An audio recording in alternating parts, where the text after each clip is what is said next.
Bom, e dando sequência à nossa programação, eu gostaria de convidar agora o urbanista Anthony Ling, do Caos Planejado, que vai falar para a gente sobre o urbanismo das cidades brasileiras. Anthony, por favor.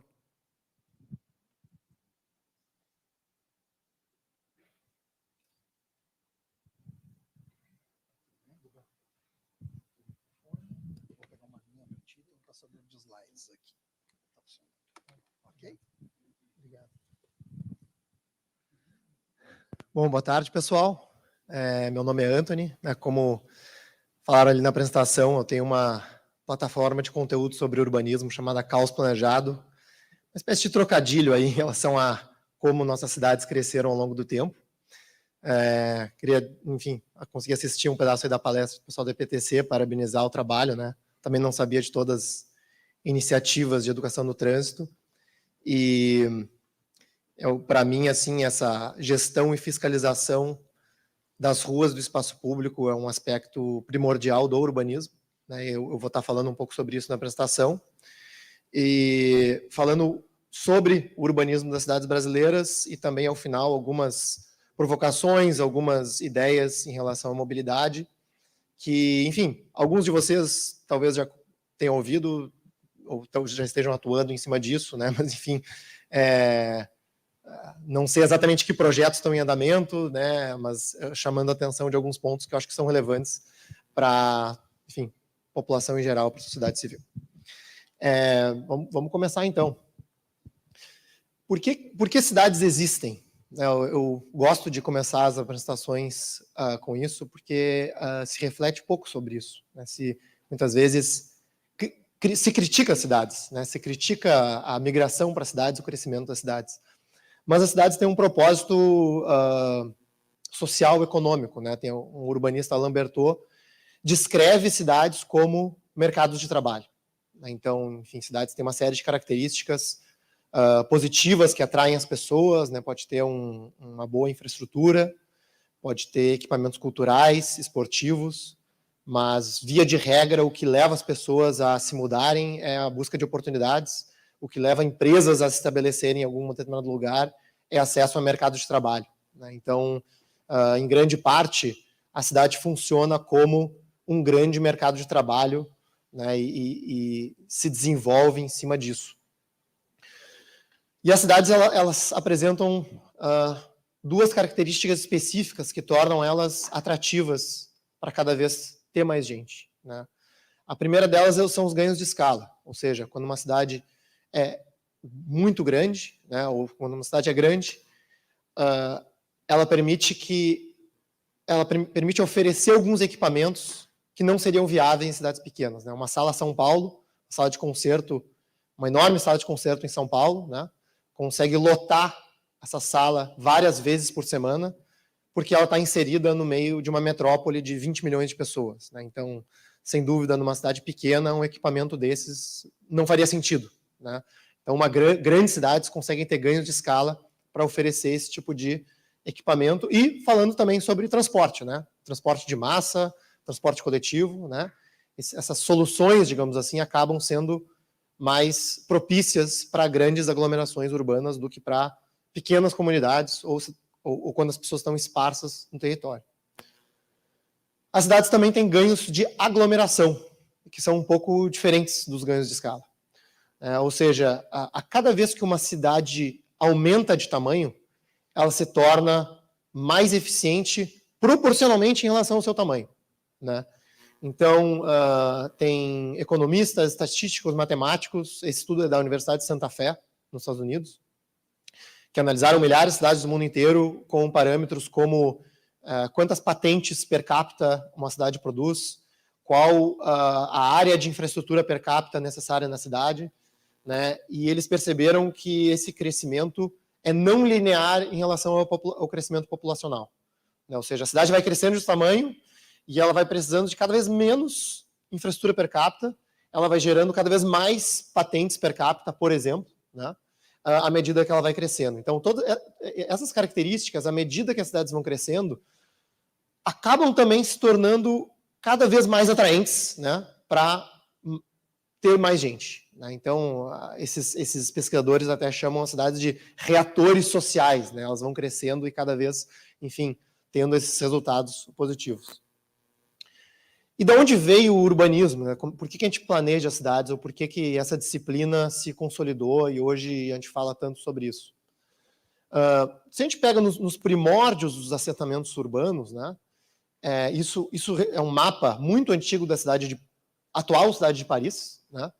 Que era nada menos do que um pequeno assentamento populacional, né? Se nota aqui que a área rural era muito maior, né, na área externa aos muros da cidade. Essa ilha, para quem conhece Paris, é onde está construída hoje a Catedral de Notre-Dame. Então, basicamente, o espaço ocupado pela catedral era todo o espaço da cidade, então, na época, né? Então, é até engraçado, assim, porque quando a gente olha registros históricos e está se referindo a uma cidade, né, a gente está se referindo, na verdade, a uma coisa muito diferente do que a gente pensa ou imagina hoje como cidade. Com o passar do tempo, né, esses pequenos centros comerciais, no fim do dia, vão crescendo gradativamente, como mercado de trabalho, como centro de troca, gerando alguns pequenos ganhos de escala e de aglomeração. Né, 1000 anos depois, essa cidade é bem maior, né, já expandindo os muros, que basicamente limitavam as áreas urbanas da cidade. Né? Os muros eram as principais obras de infraestrutura da cidade na época, onde a cidade mais gastava recursos, e ao limitar a área urbana da cidade, né, se tentava basicamente otimizar ou se construir o máximo possível, né, dentro desse limite físico estabelecido pela muralha. Então, se nota, né, ruas muitas vezes tortuosas, estreitas. As ruas eram basicamente o resultado das construções privadas, né? As construções iam se agregando gradativamente uma do lado da outra, a rua era resultante e não planejada. E alguns bairros desses permanecem até hoje, né? De uma época medieval em Paris, com essas características, né? A limitação de andares era uma limitação não só técnica da época, como prática, né? Não existia elevador. As unidades mais caras na época eram do primeiro andar, né? Ia ficando barato à medida que se ia subindo, que é basicamente o contrário do que normalmente a gente vê hoje, né? Justamente porque, bom, vou levar uma cama, vou levar uma mala para o último andar, você tem que literalmente carregar ela, né, por 5 andares até chegar lá em cima. Como não existia transporte de carro ou de moto, né, o andar era a pé, o espaço era restrito, as unidades também não tinham muitas amenidades, as pessoas estavam caminhando na rua. O lugar mais propício para o comércio era no térreo, né? Então, eu sempre gosto de mostrar essa foto, porque é curioso hoje quando a gente fala sobre características urbanas que são positivas, né, para a caminhada, essa questão do uso misto dos bairros, das propriedades, das fachadas ativas, né, as fachadas dos prédios com atividades para o pedestre, né, a questão da densidade urbana, da proximidade das pessoas. Nada disso era planejado. Né, isso era um resultado espontâneo do crescimento urbano de uma cidade medieval. Né. E muitas dessas características a gente tenta, inclusive, retomar ou incorporar elas hoje no nosso planejamento urbano atual. Né? O que aconteceu logo em seguida dessa característica urbana da cidade tradicional? Aconteceu a Revolução Industrial. Né? Então, com a mecanização do trabalho, êxodo rural, né, grandes massas de população indo em direção às cidades, em diversos lugares do mundo. Né?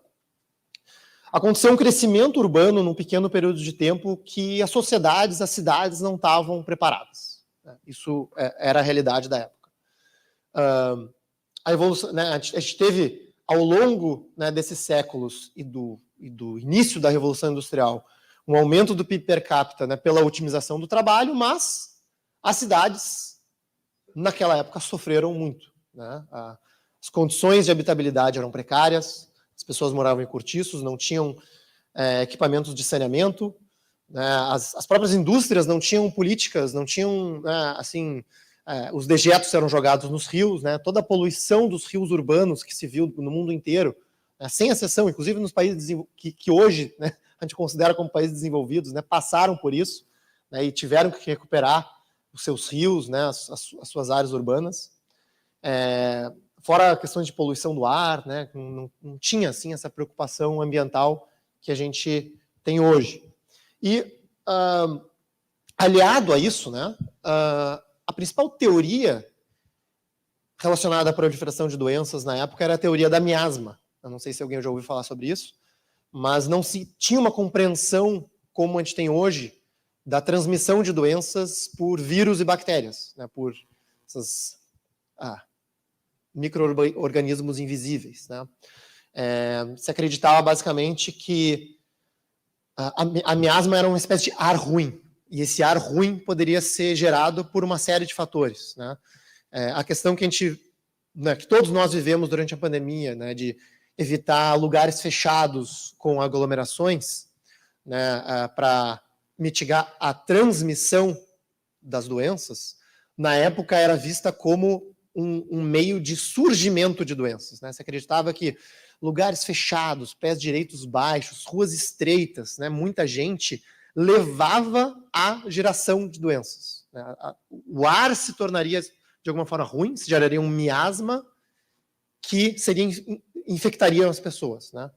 O apodrecimento de matéria orgânica, de vegetais, de corpos, né, enfim, e uma série de políticas sanitaristas se desenrolaram a partir dessa ideia.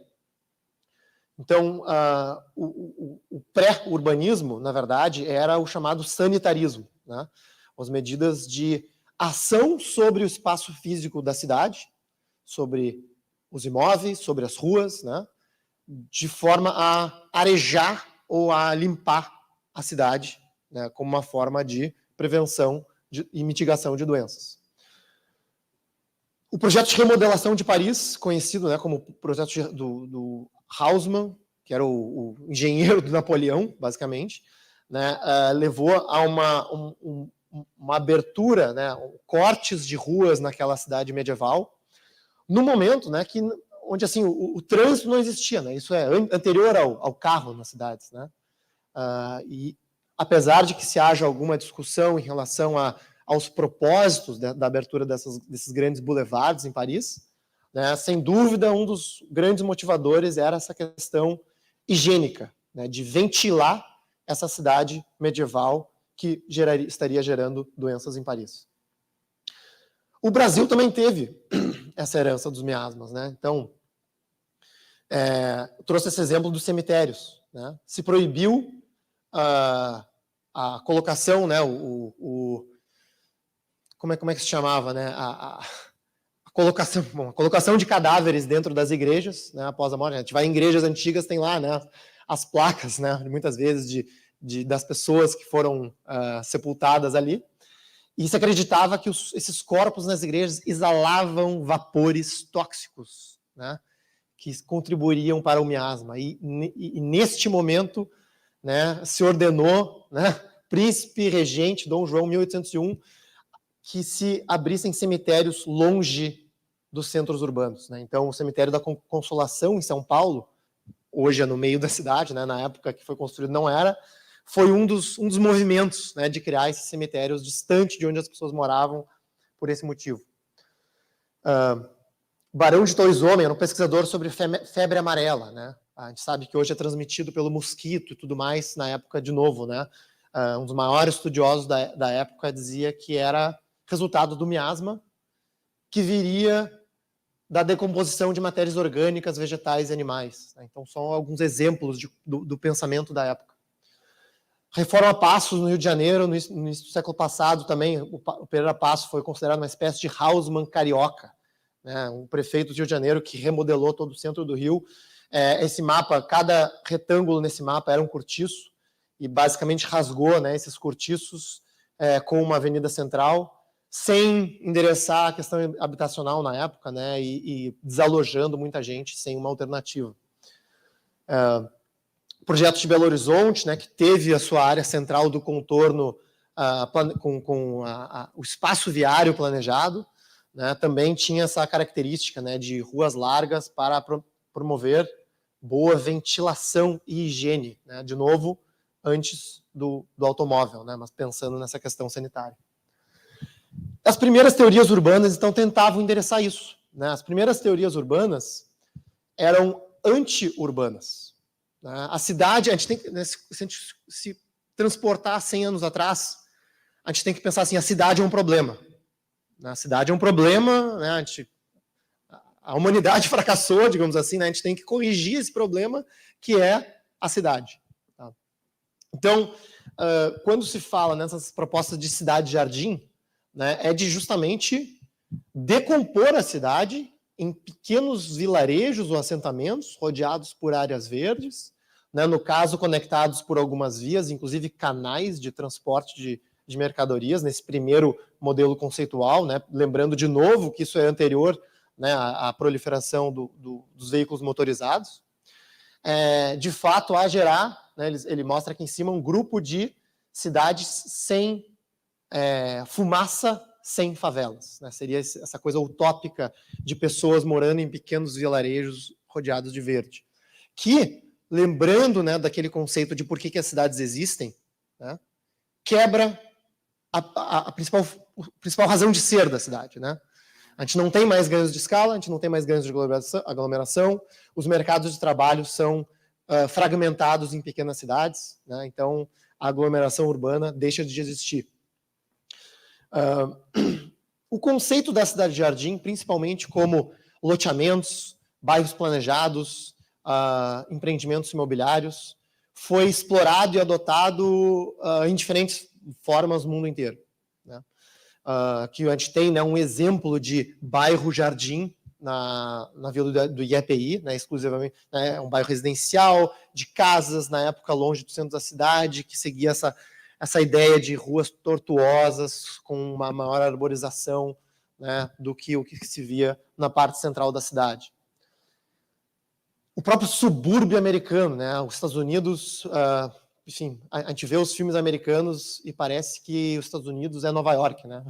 Na verdade, Nova York, ou aquela densidade urbana, é uma exceção raríssima na urbanização americana, né? A maior parte das pessoas mora em residências unifamiliares suburbanas, né, muito dependentes do automóvel, com um modelo que foi inspirado nas cidades-jardim, né, desde 100 anos atrás. Como a gente sabe hoje, né, com um gasto energético, com um gasto em infraestrutura altíssimo, né, para sustentar esse modelo. E aqui no Brasil também, né, a gente adotou esse modelo muito cedo em alguns lugares do país. Né? A gente tinha em São Paulo a companhia City urbanizadora, né, uma companhia inglesa de projetos urbanos, projetos de infraestrutura urbana que atuava fortemente em São Paulo, que desenvolveu Jardim América, Jardim Europa, City Lapa, Pacaembu, né, tradicionais bairros residenciais no conceito de bairro-jardim em São Paulo, que, quando foram desenvolvidos, eram distantes do centro da cidade. Né?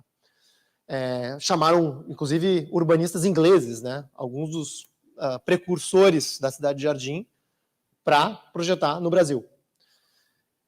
Com o tempo, entretanto, né, esses bairros foram, digamos assim, tiveram a sua estrutura urbana preservada, enquanto a cidade crescia. Né? Hoje eles são, assim, uma raríssima exceção na cidade de São Paulo, né?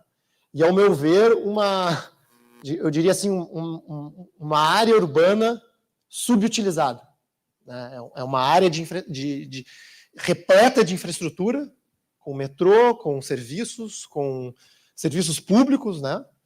Que tem um potencial de adensamento populacional muito baixo, né? Pensando como se a cidade fosse de 100 anos atrás. Né? E outro conceito urbanístico que se desenvolveu, eu diria, quase concomitante, mas um pouco depois da Cidade Jardim, né, algumas décadas depois, é o da cidade moderna. Né? Cidade moderna no sentido da corrente de pensamento do modernismo, né, do movimento do modernismo. Então aqui, né, voltando à aquele aquele modelo de Paris que a gente viu antes. O Le Corbusier, que foi um arquiteto urbanista suíço, um dos grandes expoentes do modernismo a nível global, desenvolveu o seguinte projeto conceitual para Paris, que seria de demolir praticamente toda a estrutura tradicional de Paris para construir esses superblocos, né, rodeados por grandes avenidas. Tá? Aqui é aquela mesma ilha central onde hoje temos a catedral. Né? Então, uma zona extremamente central de Paris. Na época, isso era visto como algo revolucionário no sentido positivo. De novo, né? Porque a cidade tradicional era vista como algo ruim, a ser resolvido. Né? Era um modelo mental, modelo teórico, como algo aspiracional para a gente atingir como resultado final das nossas cidades. Né?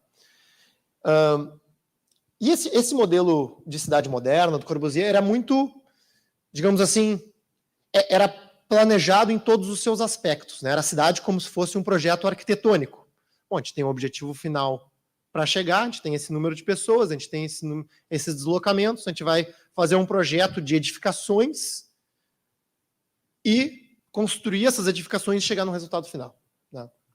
Como se fosse um grande projeto arquitetônico a ser resolvido.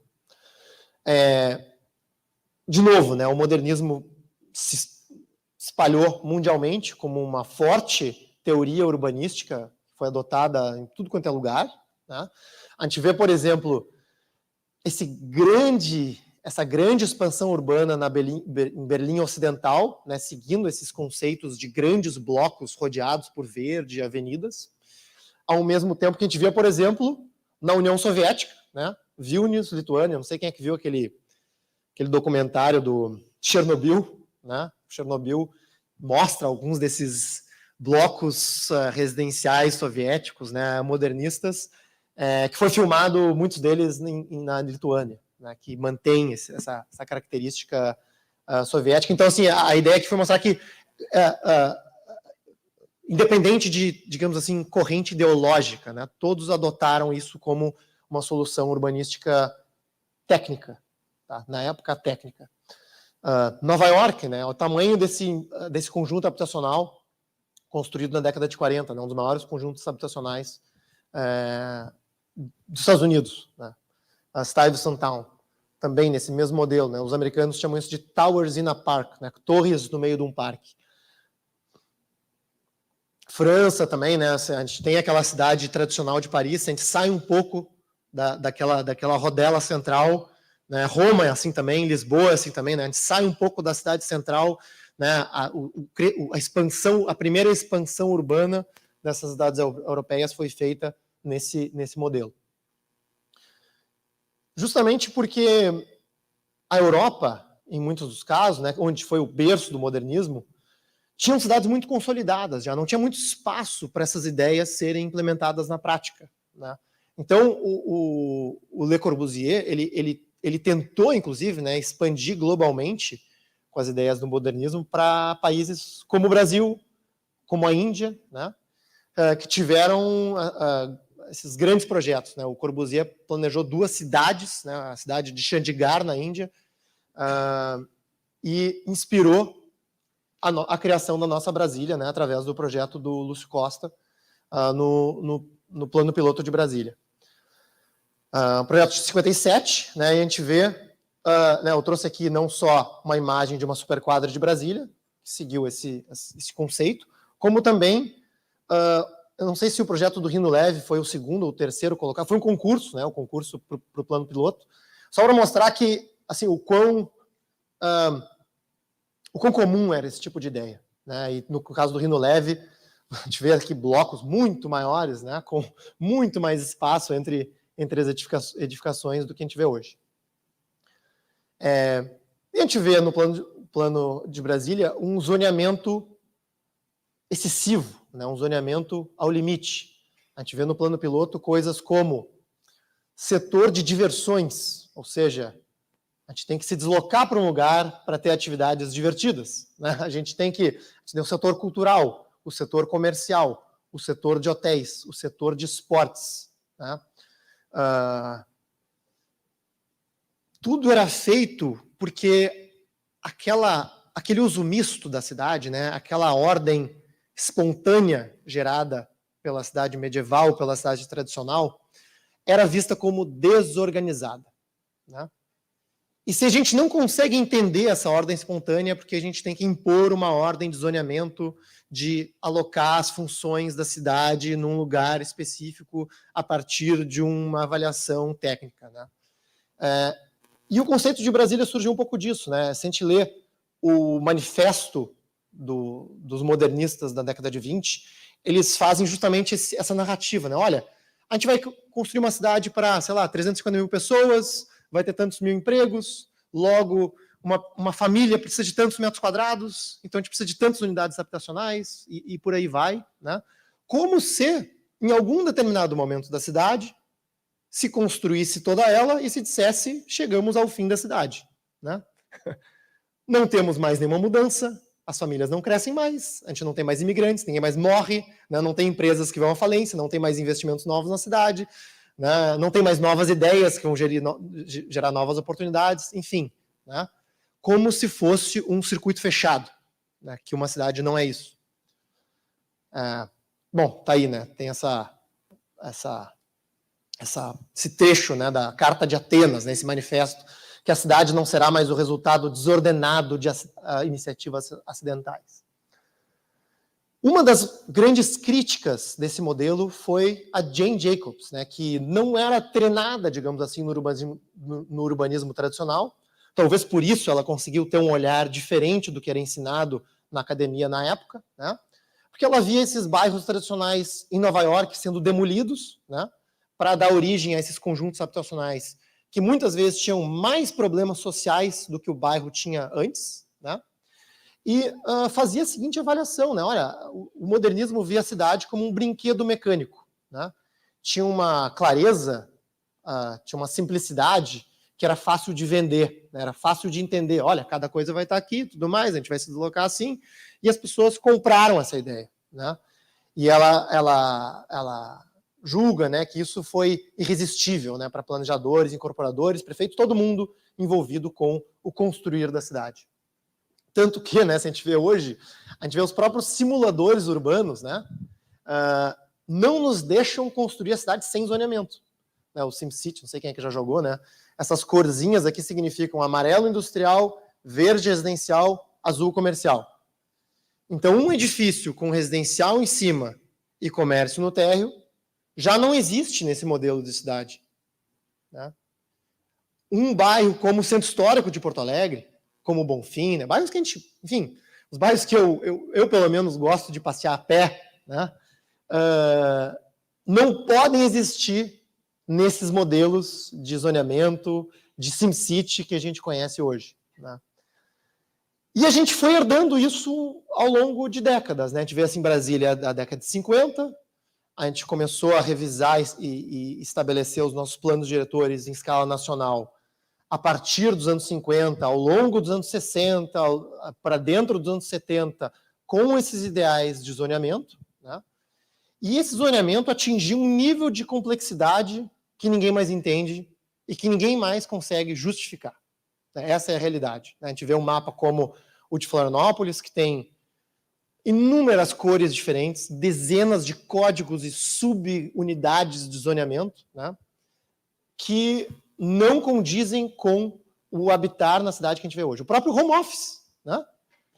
A nossa casa é comercial ou residencial? Bom, se a gente trabalha em casa, então não pode mais ser residencial, né? Então, assim, tem algumas coisas que começam a ser nebulosas e que o zoneamento não consegue endereçar, tá? Em Porto Alegre, a gente tem hoje, né, esse tipo de classificação. Felizmente, uma série de áreas hoje já foram zoneadas como uso misto, né? Áreas, por exemplo, como o Quarto Distrito, né, que todo mundo aqui conhece, que tem essa questão de, bom, como é que a gente vai recuperar essa área que era industrial e tudo mais. A realidade é que ela foi zoneada industrial e por muitas décadas não podia ser convertido em nenhuma outra coisa que não fosse uso industrial, né? E o tempo foi passando e aquilo lá foi deixando. E, bom, quem é que vai converter aquilo lá em alguma coisa? Não faz sentido. Até que, né, Isso é mais recente, se mudou o zonamento para misto, e aí se começou essa discussão de como a gente reaproveita esse bairro. Os nossos recuos de ajardinamento, né? Ou seja, quando a gente constrói um prédio, né, a gente adotou essa questão do torres num parque a nível do lote, né? Mais ou menos isso, né? À medida que o prédio sobe em altura, a gente tem que afastar eles das divisas, né? Tanto de frente como de fundos. Cada cidade tem uma regra muito parecida em relação a isso.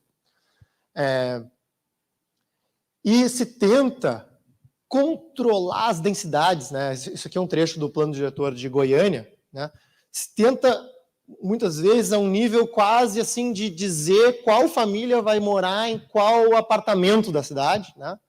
Como tentativa de planejamento, né? Isso é feito até hoje, né? Ou seja, a tentativa é feita até hoje, né? Aqui essa frase eu tirei do plano diretor de Goiânia, né? A importância do controle das densidades mediante índice de ocupação, exigência de vagas, índice paisagístico, afastamentos mínimos, né? Controle da fração ideal, blá, blá, blá, né? Que a gente sabe que não acontece na prática, né? A própria informalidade que existe na construção das cidades brasileiras, né?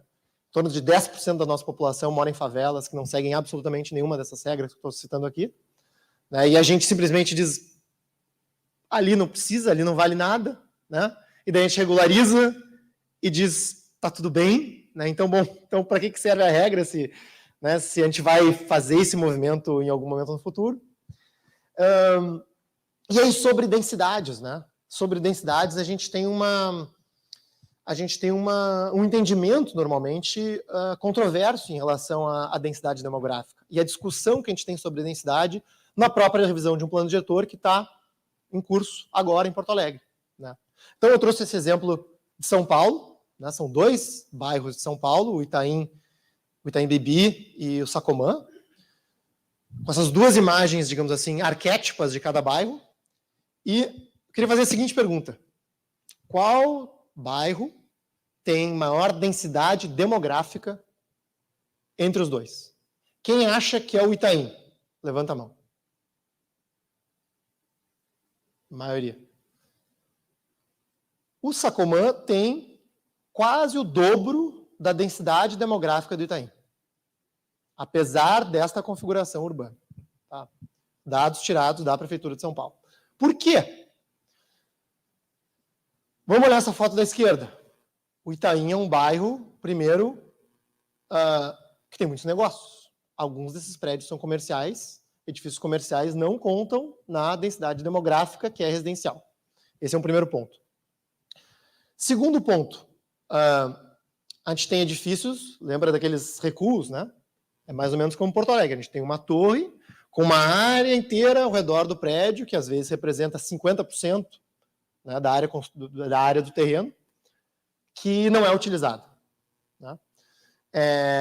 Aqui a gente tem famílias menores, normalmente, uma renda mais alta e unidades maiores, tá? Todos esses fatores contribuem para a redução da densidade, apesar de a gente ver muitos prédios, tá? Na imagem da direita, a gente vê um uso predominantemente residencial, famílias maiores, às vezes uma questão de coabitação, mais famílias morando no mesmo espaço. A gente vê poucos recuos entre as edificações, né? A gente vê muitas vezes, inclusive, informalidade ou irregularidade, né? Não é uma favela, o Sacomã, mas tem construções que são feitas como puxadinhos, né, fora de uma autorização formal da prefeitura, que gera mais área construída, que eventualmente pode morar mais alguém e que isso vai aumentando a densidade do bairro. Então, a gente tem essa discussão, bom, a cidade precisa ser mais verticalizada, mais densa. São 2 conceitos diferentes. Verticalizada, a gente está normalmente falando da altura dos prédios. Mais densa, mais gente no mesmo espaço. Nenhum dos 2 são objetivos por si só. Nenhum dos 2 são objetivos por si só. O que a gente tem no Brasil? Né, e aqui, né, um modelinho aqui, para quem é urbanista, isso vai ser batata, né? Mas a gente tem, assim, o coeficiente de aproveitamento é um parâmetro que é quanto se pode construir num determinado terreno, né? Então, por exemplo, a gente tem um coeficiente de aproveitamento de 2, a gente pode construir 2 vezes a área daquele terreno. Então é mais ou menos 2 andares. Isso se toda a área do terreno for construída e toda a área for computada como área do coeficiente de aproveitamento. Porque algumas áreas são isentas, né, que aumentam a área do prédio. Né, por exemplo, a área de garagem, né, muitas vezes é isento. Então, o que a gente vê aqui? Bom, num bairro como a Bom Jesus, que é uma das maiores densidades demográficas de Porto Alegre, a gente vê ali um coeficiente talvez de 1,5, né, tem alguns sobrados, né, as construções são muito próximas umas das outras, quase, né, ausentes de recuos ou espaços vazios, com essa característica urbana. Né? Eu peguei alguns exemplos, assim, evidentemente que o bairro inteiro não é assim, né, mas tem alguns exemplos de predinhos, né, predinhos no Rio Branco, ali de 3 andares, índice de aproveitamento mais ou menos de 2, com 3 andares, né, com resultado assim, alguns deles têm um cafezinho na frente, né, uma coisa assim mais bem assim de bairro, e 9 andares, com o mesmo índice de aproveitamento. Tá? E aí pegando aqui exemplos do bairro Bela Vista, né, que são torres mais isoladas no terreno, mais recuadas da calçada, que muitas vezes a gente já começa a notar que esse recuo da calçada leva ao distanciamento das atividades do prédio dos pedestres, né, a inviabilidade de comércios nesses térreos, muitas vezes fechamento com cercas, né, que a gente está acostumado já a ver em Porto Alegre. Então, na verdade, a ordem que eu mostrei aqui é, assim, da menor altura, maior densidade, e maior altura, menor densidade. Curioso, mas é assim na prática, pelo menos na forma que a gente tem construído a cidade no Brasil. Então, né, é mais ou menos isso, né? Então, assim, maior densidade é o que tem menor altura, né? É contra-intuitivo, tá? Então, eu trouxe aqui, né, essa questão dos recuos. Os pesquisadores Vinícius Neto, Júlio Celso Vargas e Renato Saboia, né, o Neto e o Vargas são egressos da URGS aqui, inclusive, fizeram uma pesquisa estudando trechos de ruas em Florianópolis, Porto Alegre e Rio de Janeiro, de acordo com recuos frontais e laterais e contando o número de pedestres que passam nesses trechos de rua ao longo do dia. Fizeram essa pesquisa, tá? E calcularam o seguinte: quanto maior os recuos laterais e maior os recuos frontais, ou seja, quanto mais longe a edificação está da calçada e entre si, menor o trânsito de pedestres. Né? Que se a gente for olhar lá para aquela primeira imagem que a gente pensou para a cidade de Paris, cidade medieval, né, é o oposto, né? É a construção no alinhamento com a atividade comercial e gente a pé o dia inteiro. Né? E o que acontece no Brasil, normalmente, é mais ou menos isso. Densidade sem verticalização. Se a gente vai para cada capital brasileira, alguns dos bairros mais densos são as favelas, que são as menos verticais.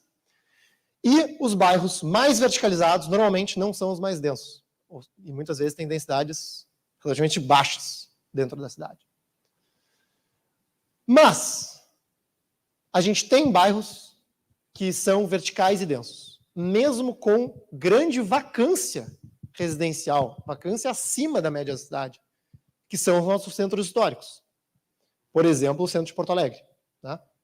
O centro de Porto Alegre é um dos bairros mais densos da cidade, embora a gente esteja falando sobre a reocupação do centro, da vacância dos prédios vazios, mesmo assim, é um dos bairros mais densos da cidade. Né?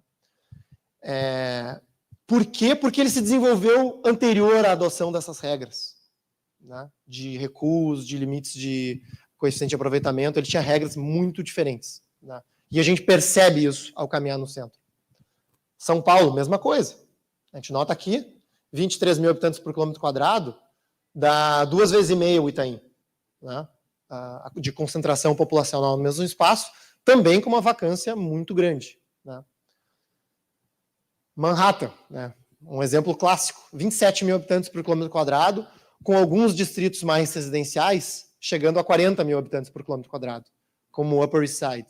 Né? Porque, de novo, né, a gente tem torres comerciais, né, que, enfim, influenciam nessa questão da densidade na cidade.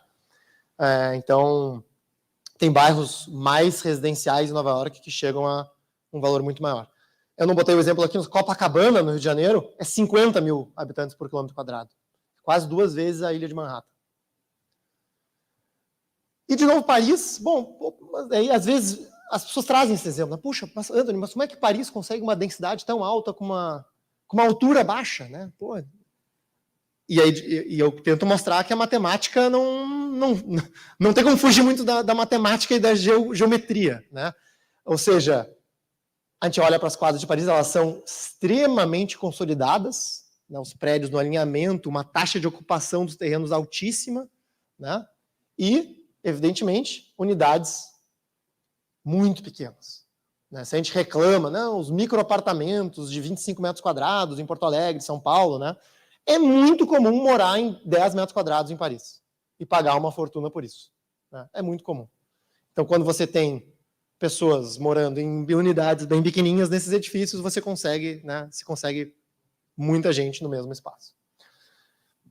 Então, o meu argumento aqui é que não existe uma densidade ideal. Né? Essa aqui é a mancha urbana da cidade de São Paulo. Tá? É gigante. 20 milhões, isso aqui é mais de 20 milhões de pessoas.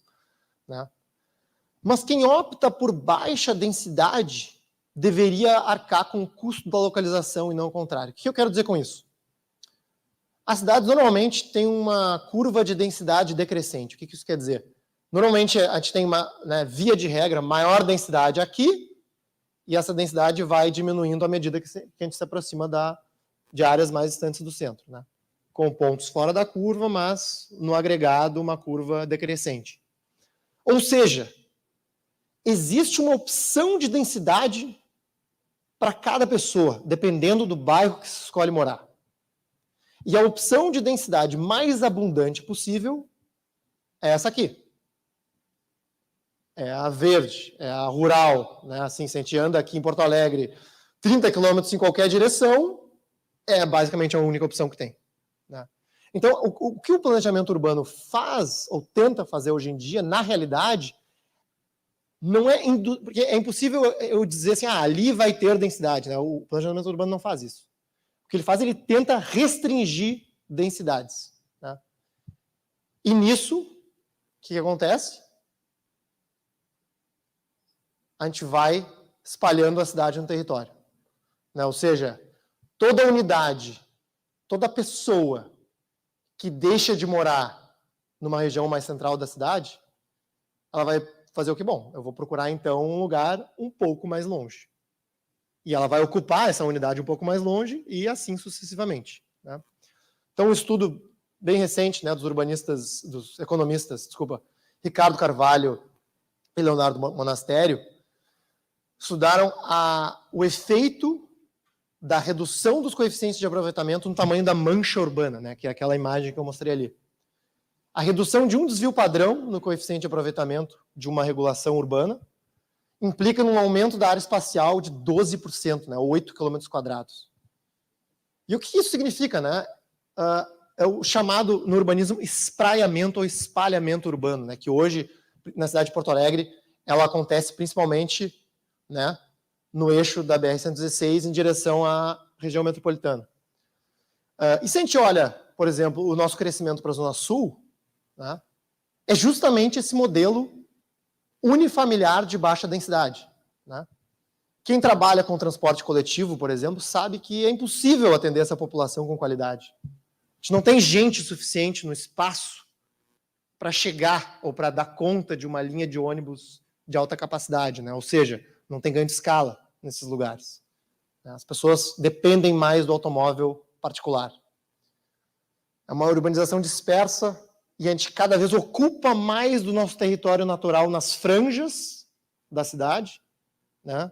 Tentando regulamentar ou regular o quanto a gente vai oferecer de área construída nas áreas mais centrais. Então, eu achei interessante esse título dessa matéria, uma matéria antiga, né, 2011. Populações crescem nas periferias, mas transporte público continua ineficiente. Eu cortei ali, botei um E, porque sempre vai ser, né? Se as populações crescem nas periferias, a gente não vai ter condições de tornar esse transporte público eficiente. Né? Quase que uma relação causal. Então, assim, o que é uma cidade? Né? Eu gosto muito dessa frase do economista Sanford Ikeda. Quanto mais precisa e completa for sua imagem de uma cidade, menos provável é de que o lugar que você está imaginando de fato é uma cidade. Que é, na verdade, o contrário daquele negócio do modernismo, né? De vender uma ideia completa de como que tem que ser daqui a 5 anos, 10 anos. Né? Então, a cidade tem um componente dinâmico, principalmente nos espaços privados, né? De transformação. A cidade cada momento, cada dia a cidade é uma e no dia seguinte a cidade é outra. Né? E eu digo isso, as cidades não possuem estádio final, as cidades são processos, né? As cidades estão sempre mudando, se transformando, crescendo. Eu trouxe como uma curiosidade nesse estudo de uma quadra de Nova York, que tentaram mapear todos os usos de uma mesma quadra nos últimos 150 anos. Né? Então, enfim, eles viram que começou com pequenos artesanatos, depois entrou em declínio, aquela área vermelha é prostituição, porque a área estava, enfim, se enfrentando uma série de problemas econômicos sociais. Aí aquela área verde do meio é boom da indústria têxtil. Né? E aí, o que aconteceu? Teve um incêndio, aí as empresas tiveram que se mudar para outro bairro e deixaram todos aqueles prédios abandonados. Declínio de novo, né? Com uma série de outros pequenos manufaturas tentando ocupar aqueles espaços. Né? Então, assim, esses usos vão se transformando, né? De querer zonear, de querer colocar no papel o que tem que ser a cidade. Né? O uso de cada edificação é muito difícil, para não dizer impossível. Mas o que fica de forma permanente, ou quase permanente, e que deve ser planejado, projetado, pensado, e ao meu ver, que deveria ser a prioridade de planejamento urbano, é o espaço público. Né? Então, assim, os grandes projetos urbanos, por exemplo, foi esse xadrez viário da cidade de Nova York. Né? Que lá, mais de 100 anos atrás, um grupo de pessoas disse, não, a ilha de Manhattan, isso aqui é a ilha de Manhattan, tá? Ela estava urbanizada só até essa pontinha onde está preto mais escuro. Imagina, eles falaram assim, não, isso aqui vai crescer. E eles disseram, não, a gente tem que criar uma previsibilidade de expansão urbana gigante. A cidade vai crescer 6 vezes. E o engraçado disso é que não foram ambiciosos o suficiente, né? Porque a cidade de Nova York cresceu além da ilha. E esse grid não mudou. Que mudaram o projeto, botaram o Central Park aqui no meio depois de um tempo. Né? Antes de fazer as construções, claro. Mas esse grid nunca mudou. Né? E na época não tinha estudo de qual que é a largura da rua, tráfego, né? Não tinha carro, não tinha... Era um papel ali, botou, rua, vai ser assim, acabou. Né? Mas tá lá, funcionou de alguma forma, né?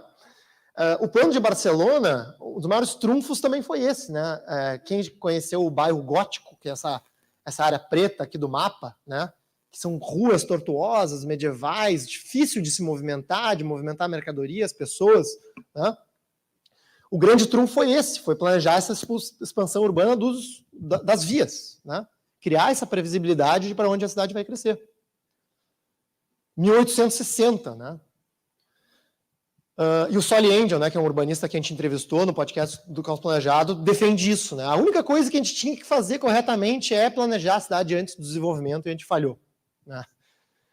E ele cita esses planos de Barcelona, de Nova York, né, de Washington. Né? E ele até brinca, né? Por algum motivo isso não é interessante o suficiente para os arquitetos. Talvez seja grande demais ou simples demais, não sei.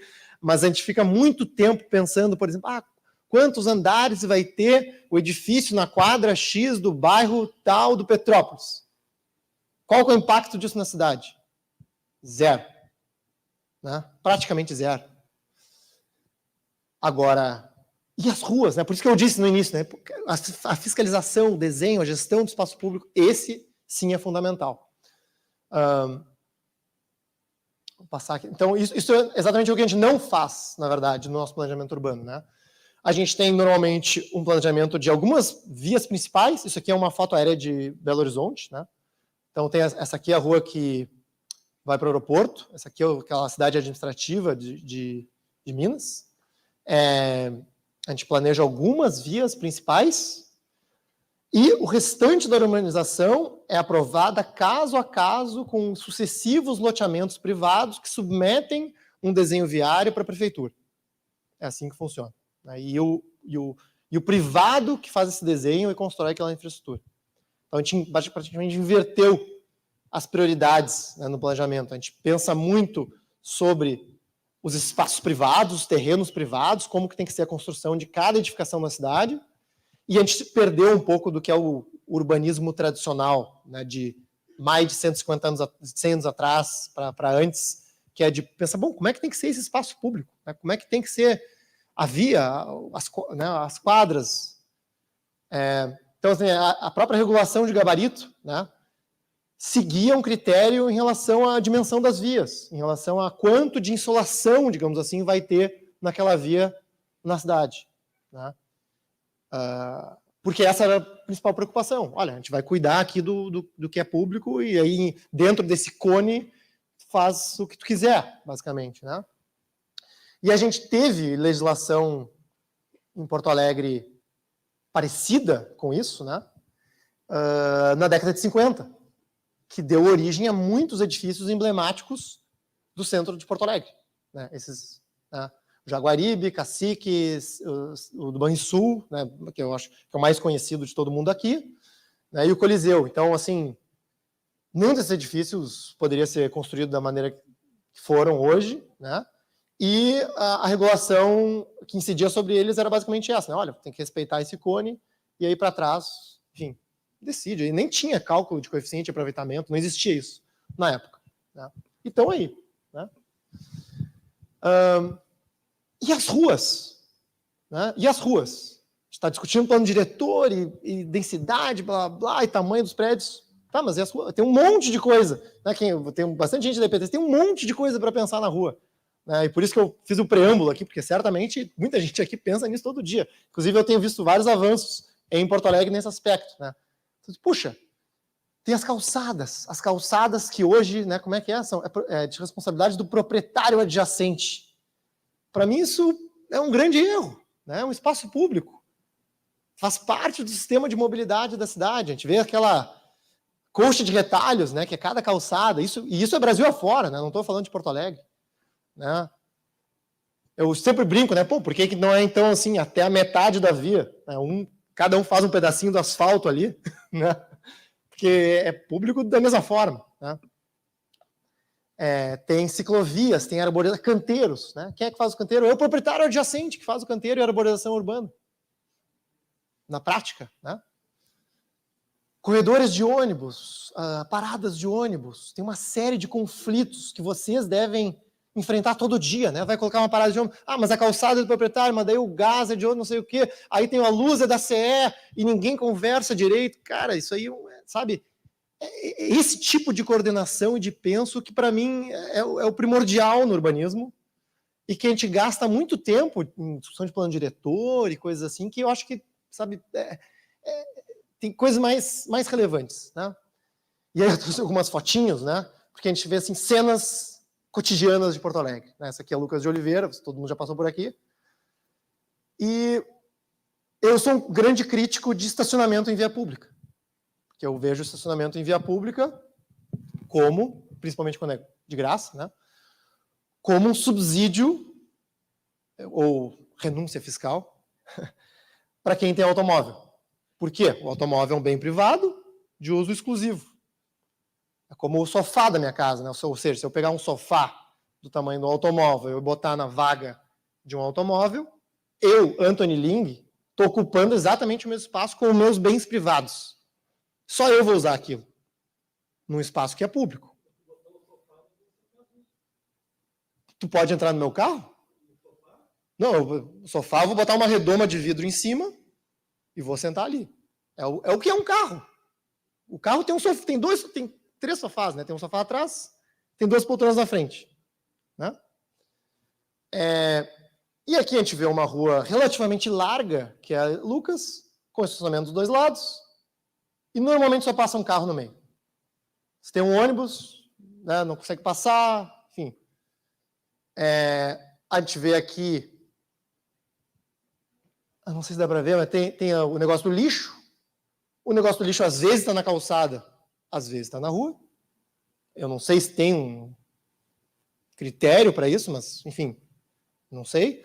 A calçada a gente vê que é diferente nos dois lados, né? Esse daqui talvez seja até irregular, porque ele baixou todo o acesso ali do terreno para a entrada de carro, né? Ou seja, eu acho que eu tenho alguma regra, né, de limite desse rebaixo para cada terreno, porque ele efetivamente ocupa, ou ele proíbe o estacionamento gratuito, né, ao longo daquele espaço para fazer o acesso para o terreno privado. Esse aqui botou a caliça aqui na vaga do carro. E, né, certamente esses canteiros, aqui tem um empreendimento mais novo, né, isso aqui é mantido pelo proprietário adjacente, aqui também. E assim nós vamos, né, assim, eu tenho visto, né, esses trabalhos de ruas completas da EPTC que estão indo nessa direção de pensar nesses detalhes, né, que eu acho que, cara, isso para mim é né, tinha que estar assim lá em cima, na prefeitura, digamos assim, né, na ordem do penso sobre urbanismo. Para mim isso é urbanismo. Porque quando a gente vai para um lugar como a Restinga, que não tem os proprietários adjacentes que vão fazer as calçadas, que vão colocar a arborização, que vão colocar essa infraestrutura, a gente vê espaços públicos mais ou menos assim, né, com as calçadas deterioradas, sem a arborização dos canteiros. Isso aqui, pelo menos no Google, é um parque, né? Que vocês, bom, é uma infraestrutura pública, né? É um espaço público, que, de novo, tinha que estar lá em cima como prioridade, né? Aqui tem até tem uma cerca, tem um cavalo aqui nessa foto do Google, né? Não sei nem como é que acessa esse parque, o que se faz nesse gramado, né? Então, é uma provocação para dizer assim, olha, o espaço público né, que é o dia a dia de muitos do que estão aqui, né, devia estar à frente das iniciativas de urbanismo. E como que a gente tem lidado com o espaço público, né? A gente tem essa palavra que é, enfim, usada no meio de urbanismo, que é o rodoviarismo, né? Porque junto com o modernismo, né, e o advento do automóvel, a entrada do automóvel nas cidades, se deu prioridade a isso, né? A criar espaço para o automóvel, que a gente chama aqui de rodoviarismo, né? Então, mesmo aquele Le Corbusier, que fez o projeto de Paris, que eu mostrei aqui, né, do modernismo, ele fez esse outro projeto utópico para o Rio de Janeiro, que seria um super edifício, autoestrada habitável, imagina? Uma freeway passando por cima de um prédio no Rio de Janeiro, aqui é a Lagoa Rodrigo de Freitas, né? Como se isso fosse, não é uma brincadeira, né? Isso que eu chamo a atenção das minhas apresentações. Isso não é uma brincadeira, isso é a visão de um futuro de qualidade para a cidade do Rio de Janeiro do ponto de vista desse urbanista, né? A cidade de Brasília foi pensada assim, né? Muito difícil caminhar a pé em Brasília. Eu acho que para o dia a dia de algumas pessoas que moram no superquadra, vou ali no mercadinho, tomar um café dentro da superquadra, isso funciona bem. Fora isso, não existe caminhar a pé em Brasília, né? Quem se hospeda, por exemplo, no setor hoteleiro, né? É muito difícil sair do setor hoteleiro a pé. E se investiu muito, né, em perimetrais, em alargamentos viários, em viadutos, túneis, né, sempre incentivando fluxo de tráfego, né? Bom, tem mais carros, a gente tem que abrir mais espaço para carros e assim sucessivamente, né? Porto Alegre, Rio de Janeiro, São Paulo. Isso aqui é um anel viário em Chicago, né? A imagem do anel viário está sobreposta ao tecido urbano anterior à construção do anel viário. Imagina a quantidade de edificações, né? Era uma cidade, né, que se demoliu para criar essas infraestruturas para o automóvel. Porque, assim, pegar ônibus aqui ou andar a pé aqui enfim, não dá para se falar nisso, né? Aqui a avenida, né, onde tinha a Praça Marechal Deodoro, antes do Minhocão, né? Não sei se quem é que já conhece São Paulo, um super viaduto, né, que agora até tem uma discussão em relação ao uso do Minhocão como parque. E a Marginal Pinheiro, uma visão quase distópica, ao meu ver, de o que é uma cidade, né? Pensa naquela primeira imagem que eu mostrei das ruelas de Paris, que muitas pessoas gostam de ir para passear e, pô, como é bom ficar na rua e caminhar, né? Por uma imagem como essa, né? Não é um lugar que ninguém gostaria de ficar nem dentro do carro, né? E esses projetos viários dentro das cidades, né, têm um efeito um tanto perverso sobre os demais modais, né? Ou seja, eles estão agindo sobre a consequência, que é o uso do carro, que é o trânsito, né, e não sobre a causa, que é mover pessoas do ponto A até o ponto B. E ele induz a demanda, né? Tem uma série de estudos que mostram, bom, no momento que se gera mais fluxo de tráfego, se cria, a gente está aumentando o fluxo de tráfego, a gente está barrando o pedestre, né? É muito difícil cruzar esses viadutos a pé, de bicicleta, acessar um ônibus que está no meio dessas grandes obras, né? Então a gente está, enquanto aumentando o fluxo de carro, deixando o carro melhor, em detrimento de outros modais, né? E isso vai no sentido oposto, né, de uma cidade que se pensa em multimodalidade, em aumentar o transporte público, transporte a pé, transporte de bicicleta. Porque isso é uma barreira, né, uma barreira urbana. Como que outras cidades têm enfrentado esse problema? Tem alguns exemplos do mundo que são interessantes. Singapura é a cidade que tem o sistema mais avançado de taxa de congestionamento. Alguns podem chamar de pedágio urbano.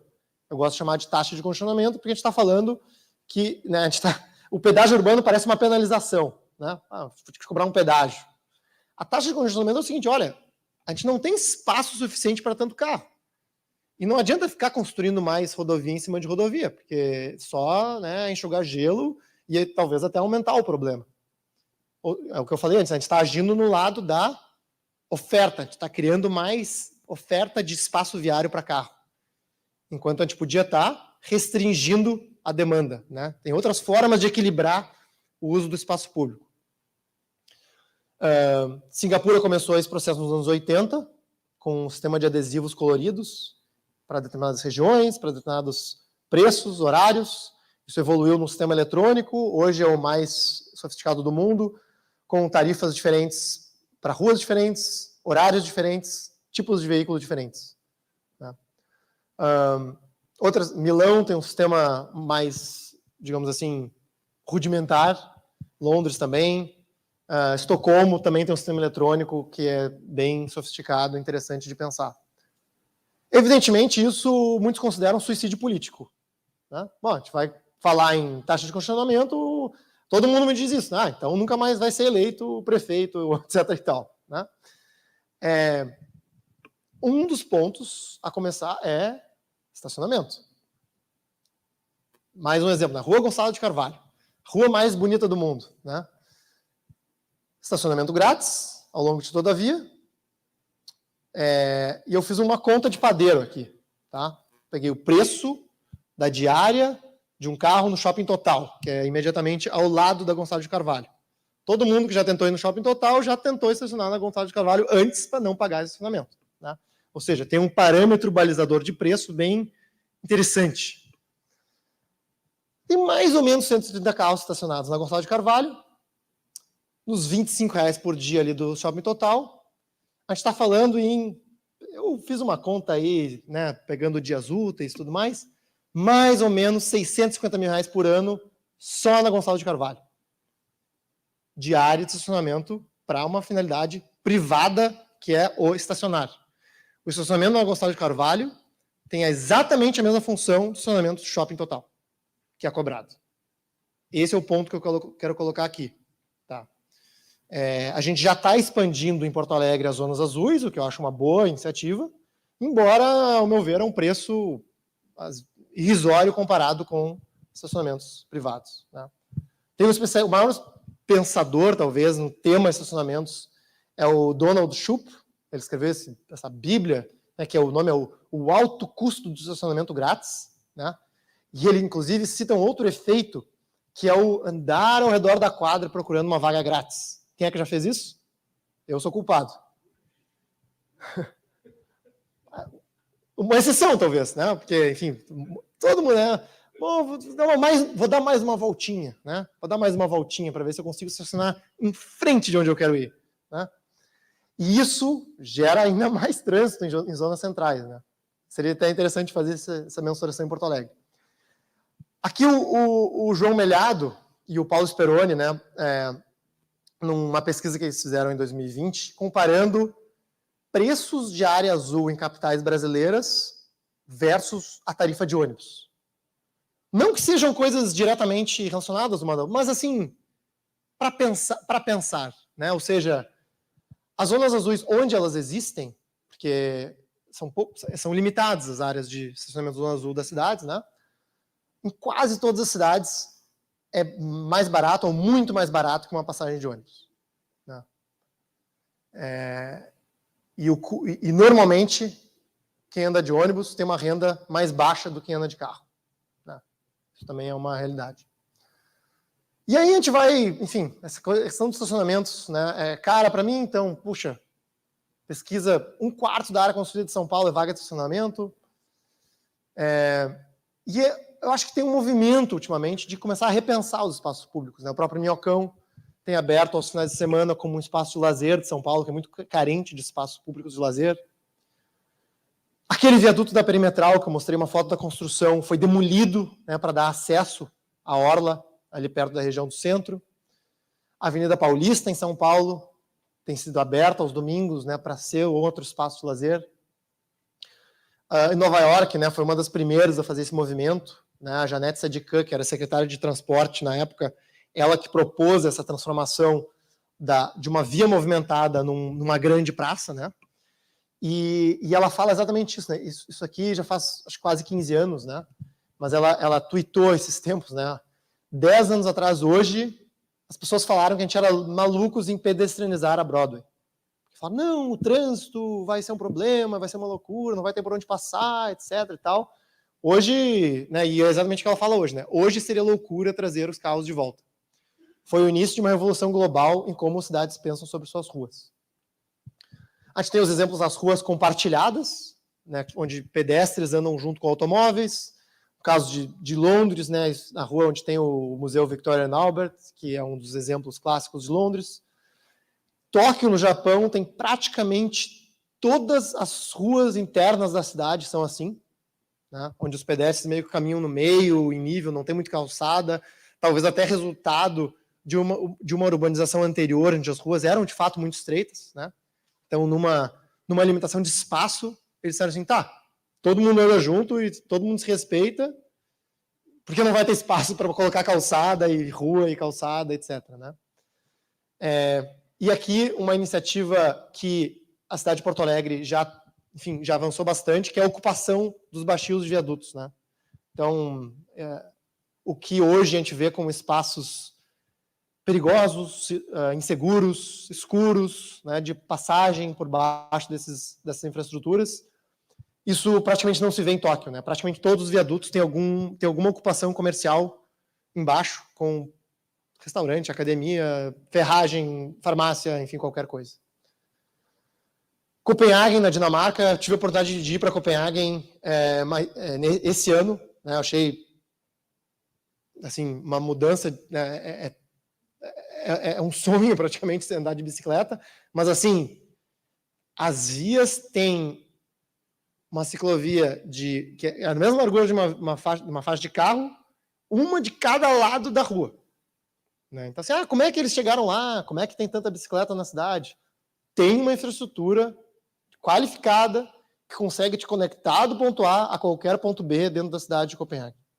Isso é importante, a conectividade, né? Não é só fazer um trecho, parar, ou fazer um trecho longo para lazer. E aí, o prefeito de Copenhague falou isso na época, né? Copenhague, nos anos 80, quando começou esse processo de construir ciclovias, estava praticamente quebrada, não tinha dinheiro.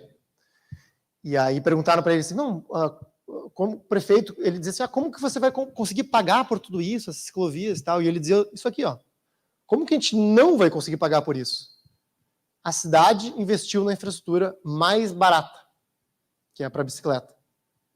Né? Ou seja, uma pavimentação um pouquinho melhor, uma tinta, uma segregação viária e tal, e a pessoa consegue ter um lugar seguro para pedalar. A cidade de Nova York faz estudos muito interessantes, analisando antes e depois, como uma forma de convencimento e transparência da sociedade em relação a essas obras. Né? Ou seja, pergunta para as pessoas, para comerciantes, como é que é o aspecto urbano antes de uma intervenção, vê o número de acidentes e tudo mais, né? Faz a intervenção, mede de novo, publica os resultados, está aqui, ó. Isso funciona. Né? E aí, quando começa todo o debate, que a gente diz que é uma guerra de narrativas, né? Muitas vezes a gente entra nessas discussões sem números, sem fatos, né? E a cidade de Nova York se especializou em, bom, então vamos ter os dados, né, para fazer essa conversa de uma forma mais qualificada. Ciclovias também não são só bicicletas, né? Já entrando um pouco no assunto de transporte coletivo, tem esse manual do ITF, que fala sobre o aumento da área de abrangência de uma estação, área de captura, né, de uma parada ou de uma estação, com a implementação de ciclovias, né? Que, assim, quando eu vi isso, fez todo sentido, né? Ou seja, puxa, a gente não tem gente suficiente para justificar uma linha, né? O ônibus está passando por esse lugar vazio, etc., né? Porque justamente poucas pessoas conseguem chegar lá em pouco tempo, né? A gente tem que facilitar o acesso à estação. E com ciclovias, evidentemente, a pessoa consegue se movimentar mais rápido, chegar na parada mais rápido, fazer a troca e aumentar em até 9 vezes, né, essa área de captação com uma rede cicloviária eficiente ao redor dessas estações. Então, algo também para se pensar na qualificação do transporte coletivo. E aí, para terminar, né,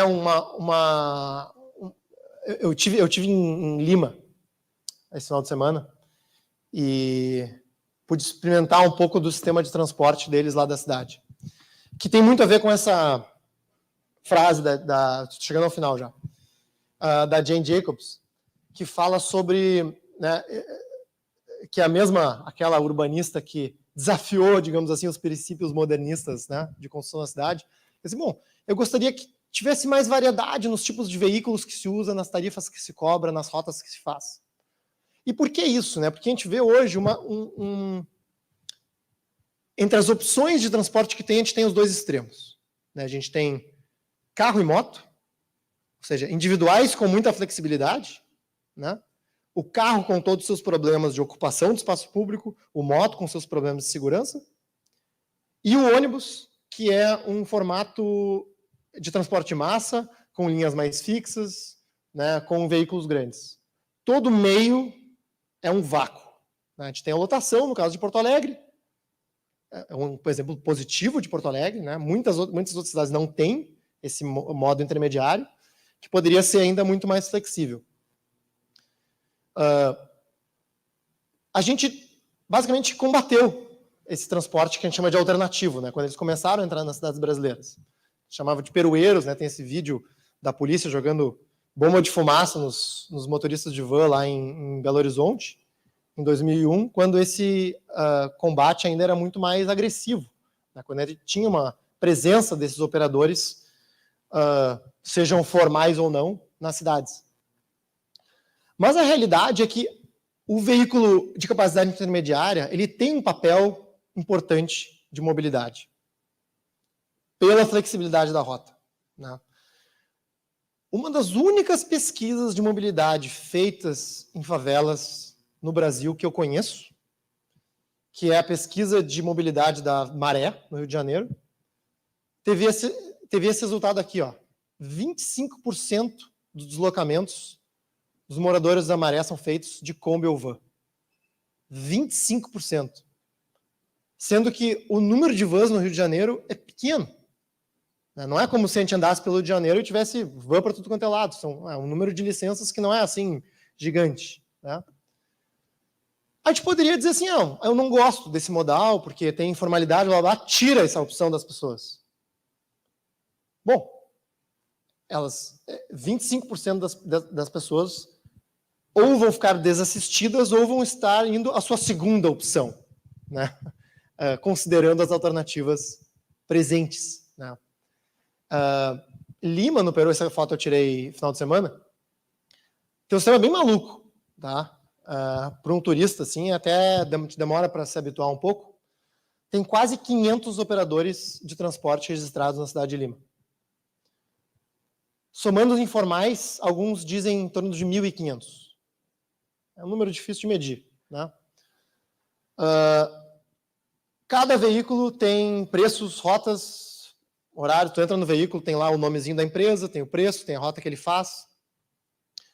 E aqui, né? Por que isso é interessante? Pela flexibilidade do sistema. Flexibilidade no sentido de, puxa, tem uma região que tá pouco assistida, alguém vai lá, monta uma linha e atende aquela região.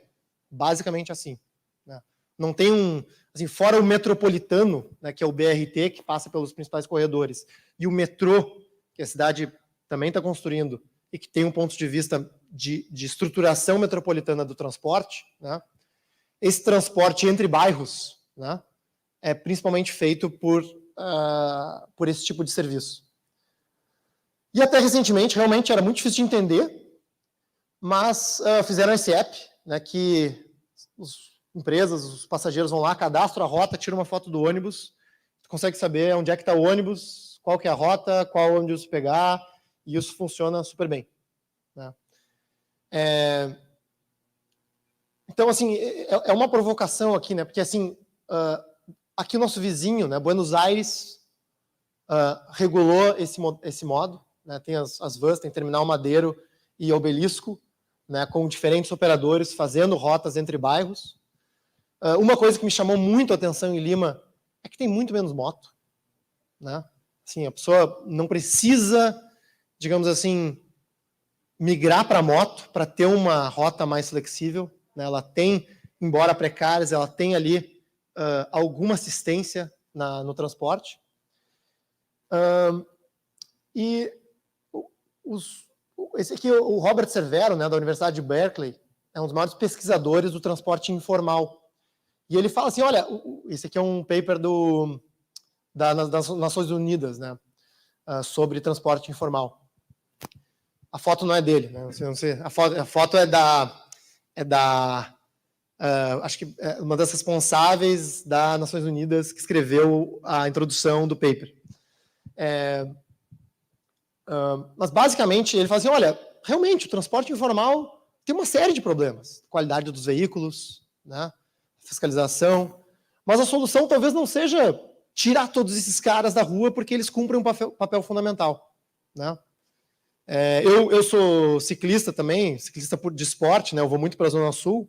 Quando a gente sai um pouco da cidade, a gente vê, em lugares que não são atendidos, a plaquinha na frente das casas, dos estabelecimentos, transporte alternativo, aqui meu WhatsApp.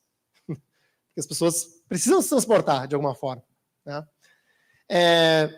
Então, aqui, né, a solução sugerida é justamente incorporar isso de alguma forma, né, regulamentar isso de alguma forma, fiscalizar isso de alguma forma, né, que, de novo, eu coloco aqui como papel fundamental do urbanismo das nossas cidades. Então, espero que tenham gostado. Eu acho que eu passei um pouco do tempo, peço desculpas, mas para mim é uma oportunidade de falar para vocês. Obrigado.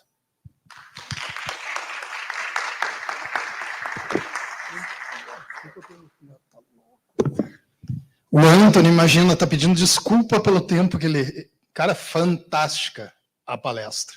Eu acho assim, é um privilégio para qualquer porto-alegrense poder ter um cérebro como o teu convivendo conosco, principalmente no momento que a gente discute um novo plano diretor. Tá? Então, tomara que tu seja ouvido, porque quem faz a decisão em relação a isso, porque, para mim, pelo menos, foi fantástico isso que tu nos apresentou. João, por favor. Obrigado. Deixa uma lembrancinha para ti. Tá mute. Legal, vou lembrar. Vamos fazer um registro aqui? Vamos sim.